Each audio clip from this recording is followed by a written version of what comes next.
How to find the area of a equilateral triangle? So let us assume that this is an equilateral triangle that I have. Let me call this ABC. Now, because it's an equilateral triangle, each angle would be 60 degree. So 60 degree, 60 degree, 60 degree. Now, as a construction, what I do is I draw a perpendicular from A on BC. So this is a construction that I have done. And let me call this P. Yeah, so now I have two triangles, ABP and ACP. These are the two triangles that I have. I will try to prove that these two are congruent triangles.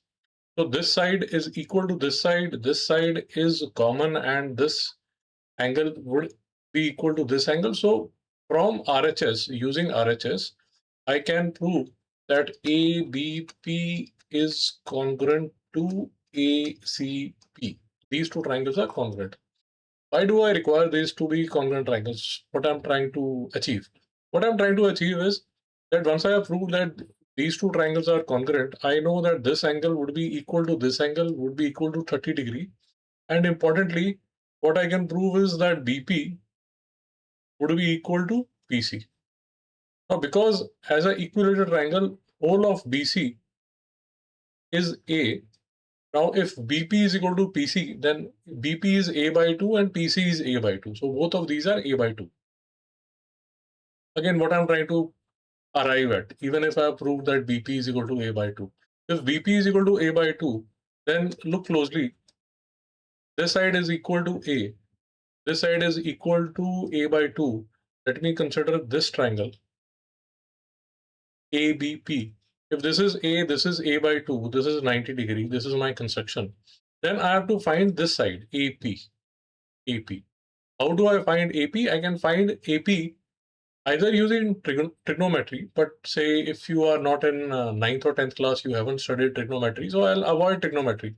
Using trigonometry, you can find the length of AP. You can use any of the sine, cos, tan. But let me avoid trigonometry and use Pythagoras theorem here. So using Pythagoras, this AP, side AP, would be equal to A square minus A by 2 minus A by 2 ka whole square. So this will be A square by 4. So A square minus A square by 4 would be equal to 3A square by 4. And once I, find the square root, this A square would be A, this would be root 3, and this would be 2. So what I have arrived at is that AP is equal to A root 3 by 2.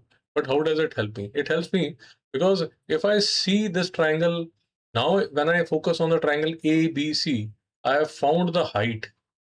This height is equal to root 3 by 2A. And I also know the base. This whole base is A. Now in the triangle ABC, I have the height as well as I have the base. So how do I find the area? I find the area by using half base into altitude or half base into height. So base is A and height is A root 3 by 2. I multiplied these and I find the area is equal to root 3 by 4 A square. So area of an equilateral triangle is root 3 by 4 A square. This is a formula you can cram, can be used in a lot of MCQs. So area of a equilateral triangle is root 3 by 4 A square, where A is the side of the equilateral triangle. So I hope this was useful. Thanks for watching.